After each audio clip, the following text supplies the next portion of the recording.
우리 입장에서 보면 이게 좀 과장된 이야기처럼 느껴질 수도 있습니다. 하지만 지금 유럽에서는 러시아의 또 다른 침공에 대한 공포가 마치 전염병처럼 빠르게 퍼지고 있고 그 강도 또한 심각한 수준입니다. 왜 이런 분위기가 형성되었을까요? 그것은 러시아가 향후 몇 년 안에 유럽의 다른 국가를 실제로 공격할 가능성이 상당히 높다는 판단 때문입니다. 사실 우리나라 사람들에게 이 얘기를 하면 대부분 회의적인 반응을 보이게 마련입니다. 설마 러시아가 또 전쟁을 일으키겠어? 또는 지난번에 보니까 러시아가 생각보다 잘 싸우지도 못하던데 군사력도 경제력도 이제는 바닥난 거 아냐? 라는 식의 반응이죠. 그러나 유럽의 주요 정보기관들, 예컨대 독일, 영국, 프랑스 같은 나라들의 정보당국이 그렇게 허술한 판단을 할 리 없습니다. 그들이 거의 불가능한 가정을 붙잡고 떠드는 것이 아닙니다. 그만큼 가능성이 크고 현실적이기 때문에 움직이고 있는 것입니다. 확률적으로만 봐도 앞으로 3년 내에 중국이 대만을 침공할 가능성보다도 러시아가 폴란드를 공격할 가능성이 더 높다고 평가되고 있습니다. 이 영상에서는 현재 복잡한 국제 정세 속에서 어째서 러시아의 재침공 가능성이 필연에 가깝게 받아들여지는지를 다양한 해외 주요 언론들의 분석을 종합해 풀어보고자 합니다. 그리고 그러한 전제하에서 우크라이나 전쟁의 종전 상황을 어떻게 바라보아야 하며 그로 인해 유럽 각국이 얼마나 심각한 위기의식에 빠져 있는지를 살펴보겠습니다. 나아가 그 모든 흐름의 끝에서 지금 유럽 국가들이 거의 경쟁하듯 한국의 무기를 더 많이, 더 빠르게 확보하려는 움직임이 벌어지고 있는 현실까지 함께 조명해보려 합니다. 이제 본격적으로 왜 러시아가 다시 유럽을 침공할 수밖에 없는지에 대한 강력한 이유들을 살펴보겠습니다. 예상할 수 있듯이 러시아의 유럽 재침공 가능성을 이야기할 때 가장 먼저 짚어야 할 인물은 바로 푸틴입니다. 그는 단순한 정치인이 아니라 스스로를 제국의 황제로 여기는 사람입니다.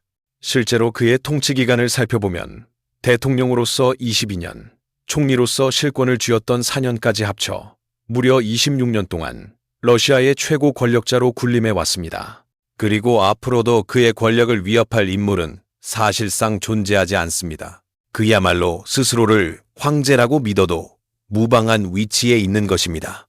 중요한 것은 푸틴이 러시아의 대통령이나 단순한 국가 수반이 아닌 과거 러시아 제국을 확장시킨 차르 황제, 특히 표트르 대제와 자신을 동일시하고 있다는 점입니다. 그는 여러 공식 석상에서 이를 직접적으로 표현하기도 했습니다. 이러한 그의 인식은 단순한 개인의 역사 취향을 넘어서서 명확한 정치적 목표로 이어지고 있습니다. 그것은 곧 과거 제국의 영토를 되찾고 서쪽으로 향하는 러시아의 영향력을 다시 확대하는 것입니다. 푸틴은 우크라이나를 포함해 폴란드, 발트, 3국 등 현재 독립된 주권 국가들의 존재 자체를 인정하지 않습니다. 오히려 이들 국가를 한때 러시아가 잠시 잃었던 땅으로 여기며 언젠가는 반드시 되찾아야 할 영토로 간주하고 있습니다. 더 나아가 그는 이런 목표를 달성하는 수단으로 협상이나 외교를 전혀 신뢰하지 않으며 오직 힘만이 해답이라는 확고한 신념을 지니고 있습니다. 이처럼 푸틴의 머릿속에는 러시아를 다시금 유럽을 향한 제국으로 만들겠다는 분명한 로드맵이 있습니다. 그리고 그 길의 출발점은 우크라이나를 넘어서는 더 넓은 전장일 것입니다. 유럽 각국이 이 점을 정확히 꿰뚫고 있기 때문에 지금처럼 초비상에 가까운 긴장 상태로 대응하고 있는 것입니다. 두 번째로 주목해야 할 요소는 바로 지금의 러시아 내부 상황입니다. 우크라이나 전쟁을 거치며 러시아의 경제 구조는 완전히 바뀌었습니다. 과거의 자본주의적 형태를 벗어나 이제는 명실상부한 전시 경제 체제로 돌입한 것입니다. 이는 단지 군비 지출이 늘었다는 의미가 아닙니다.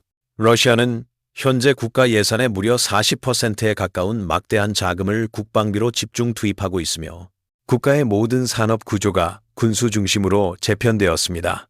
그런데 이게 가능한 이유는 따로 있습니다. 바로 러시아가 보유한 막대한 에너지 자원 덕분입니다. 석유와 천연가스만으로도 국가가 유지될 수 있는 구조이기 때문에 다른 산업이 망가져도 큰 타격을 받지 않습니다. 이 에너지 수익으로 확보된 자본은 다시 전쟁 준비를 위한 무기 생산에 몰두하게 되며 결과적으로 러시아는 지금 서유럽 전체보다도 훨씬 빠른 속도로 탱크, 포탄, 미사일 등 각종 무기를 생산하는 데 성공하고 있습니다. 더욱이 지난 3년간의 전쟁을 통해 러시아는 30년, 길게는 70년 된 노후 무기들을 거의 다 소진해버렸고 그 자리를 최신 기술이 적용된 신형 무기들로 채워가고 있습니다. 지금 러시아는 마치 커튼 뒤에서 소리 없이 그러나 집요하게 거대한 전쟁을 위한 재장전에 몰두하는 중입니다. 이러한 전시 경제 체제의 핵심은 단 하나입니다. 멈출 수 없다는 점입니다. 한번 전시 경제로 들어선 국가는 군수 공장들을 멈출 수 없고 그 생산이 멈추는 순간 경제도 함께 흔들립니다.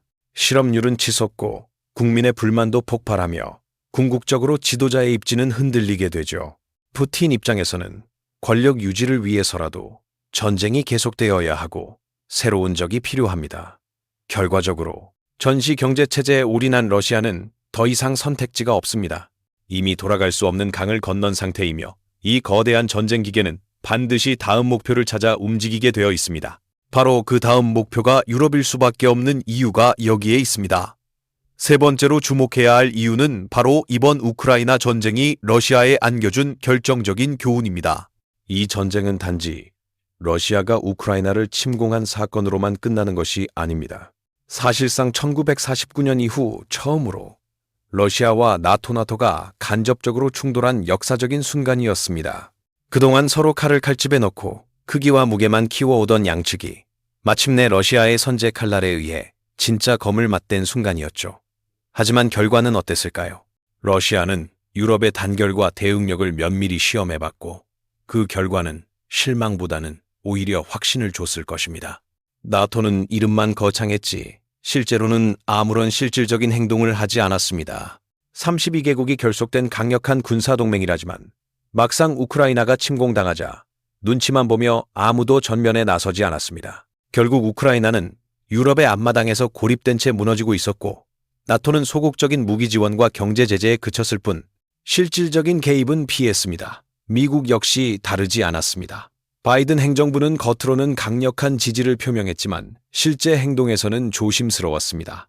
그리고 이제 미국의 대통령이 트럼프로 교체되면서 상황은 더욱 달라졌습니다. 트럼프는 나토에 대한 신뢰도 낮고 유럽 문제에는 관심도 적습니다. 그는 미국의 우선주의를 강조하며 유럽에서 벌어지는 전쟁에 적극 개입할 이유를 전혀 느끼지 않는 인물입니다. 이러한 흐름은 러시아에게 또 하나의 확신을 안겨주었습니다. 지금처럼 유럽을 상대로 더 공격적으로 나아가도 전면적인 저항은 없을 가능성이 크다는 것입니다. 나토의 결속은 느슨하고 미국의 개입은 미지수이며 유럽 국가들은 각자 생존에 급급한 상황. 이번 전쟁은 러시아에게 서방은 생각보다 약하다는 분명한 메시지를 남긴 것입니다. 그리고 그 교훈은 러시아가 향후 어떤 전략적 결정을 내리게 될지에 있어 결정적인 영향을 미치게 됩니다. 다음 침공의 무대가 우크라이나를 넘어서 유럽 중심부가 될 수 있다는 가능성을 러시아 스스로 확인하게 된 것이죠. 이제 우리는 러시아가 다음 목표로 삼을 가능성이 높은 매우 민감하고 결정적인 지점을 주목할 필요가 있습니다. 바로 수바우키, 회랑스왈키 갭입니다. 이 지역은 폴란드와 리투아니아 국경에 걸쳐 있으며 러시아의 유럽 침공 시 시발점이 될 수 있는 최전략적 요충지로 간주되고 있습니다. 최근 수많은 해외 언론들은 이곳을 지구상에서 가장 위험한 지역이라고 경고하고 있으며 실제로 폴리티코 같은 영향력 있는 정치, 언론도 같은 분석을 내놓고 있습니다. 수바오키 회랑은 약 100km 남짓한 좁은 땅이지만 그 전략적 가치는 상상을 초월합니다. 만약 러시아가 이 지역을 먼저 점령하게 된다면 발트 3국인 에스토니아, 라트비아, 리투아니아는 육로를 통한 지원이 완전히 차단됩니다. 독일이나 프랑스로부터 병력과 물자가 들어갈 수 있는 모든 통로가 막히는 셈이죠. 사실상 이 세 나라가 외부의 도움 없이 고립되는 것입니다. 반대로 러시아 입장에서는 서쪽의 칼리닝그라드와 동쪽의 벨라루스를 연결하는 황금 연결고리를 확보하게 됩니다. 이는 러시아가 유럽 한가운데에 안정적인 병참선과 기지를 구축할 수 있게 되는 것을 의미하며 그야말로 전쟁터의 판도를 완전히 바꿔놓을 수 있는 포인트입니다. 이처럼 핵심적인 지역이기에 최근 폴란드는 자국이 보유한 대부분의 첨단 무기를 이 지역 방어에 집중 배치하고 있습니다. 한국으로부터 대량 구매한 K 전차와 K9 자주포를 포함한 각종 무기들이 바로 이 수바우키 회랑 방어를 위해 투입된 것입니다. 폴란드의 이런 선택은 초기에는 주변국들에게 과도하다는 비판과 조롱을 받았지만 지금은 그 누구보다도 앞서 대비한 현명한 선택으로 평가받고 있습니다. 이처럼 러시아의 다음 전장은 정해진 듯 보입니다. 수바우키 회랑에서 시작되는 유럽 재침공. 그것은 단지 또 하나의 전쟁이 아니라 나토의 존립과 유럽 안보 전체를 뒤흔드는 중대한 전환점이 될 것입니다. 그리고 그 서막은 지금 조용히 그러나 분명히 준비되고 있습니다.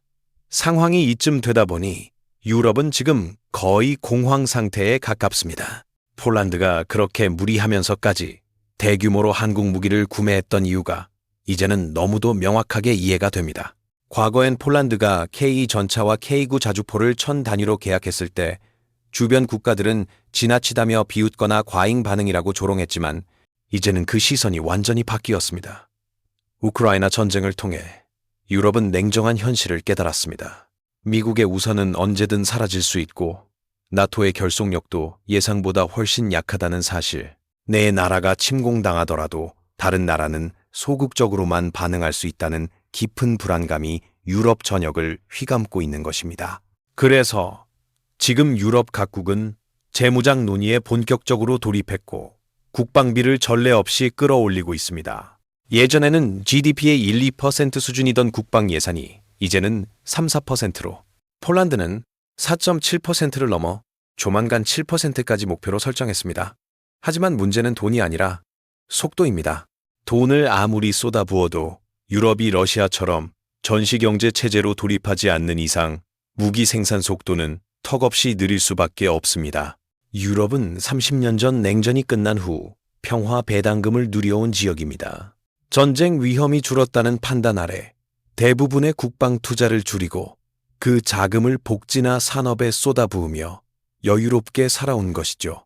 그 결과 대부분의 군수공장들이 문을 닫았고 독일의 라인메탈 같은 일부 업체만이 명맥을 이어왔습니다. 하지만 이런 라인메탈조차 연간 50대 정도의 전차를 수작업 수준으로 만드는 실정입니다. 냉전 시절 수백 대씩 뽑아내던 대량 생산 체제는 이미 오래전에 사라졌습니다. 지금 독일 전차를 100대 주문하면 납기는 빨라야 5년 후, 길면 7년 이상 걸리는 상황입니다. 공장 다시 지으면 되지 않느냐고 반문할 수도 있지만 그건 마치 반도체나 조선업을 오늘 당장 시작해도 10년은 걸린다는 것과 같은 논리입니다. 기술과 생태계, 인재, 시간, 모든 것이 부족한 현실입니다. 그에 비해 한국은 70년 넘게 단 한 번도 군수공장에 불을 끄지 않았습니다. 북쪽의 위협 때문에 무기를 만들고 또 개량하며 기술을 축적해온 결과 지금 우리는 철 생산부터 정밀 기술까지 모든 무기 제조 공정을 국내에서 소화할 수 있는 세계 유일의 수직 계열화된 무기 생산 국가가 되었습니다. 그래서 폴란드가 K와 K9를 주문했을 때 불과 4개월 만에 초도 물량을 인도할 수 있었던 것입니다. 지금의 한국은 그야말로 글로벌 방산 24시 백화점입니다. 이제 유럽의 다른 국가들까지도 한국을 주목하고 있습니다. 처음에는 폴란드를 조롱하던 이들도 이제는 앞서 무장한 폴란드를 부러워하며 우리도 늦기 전에 한국 무기를 확보해야 한다는 절박한 심정으로 몰려들고 있는 것입니다. 유럽뿐 아니라 남미, 중동에서도 K 같은 무기에 대한 주문이 들어오고 있으며 그 규모도 단순 수출이 아니라 전략적 대량 구매 수준입니다. 이런 상황에서 유일한 변수는 생산 속도입니다. 전 세계에서 주문이 폭주하면서 자랑스럽던 새벽 배송 수준의 빠른 납기에도 곧 차질이 생길 가능성이 보이고 있습니다. 하지만 분명한 건 지금 한국은 러시아와 유럽 양쪽 모두가 절실히 필요로 하는 나라라는 점입니다. 러시아조차도 비무기 분야에서는 한국을 가장 필요로 하고 있으며 유럽은 말할 것도 없죠. 심지어 중남미, 중동, 심지어 미국과 일본, 중국까지도 지금 한국과 더 가까워지기 위해 몸을 낮추는 상황입니다. 이처럼 대한민국은 마치 태풍의 눈처럼 전 세계가 주목하는 국가가 되었고 지난 70년 동안 피와 땀으로 쌓아온 방산 경쟁력이 이제야 열매를 맺고 있는 것입니다.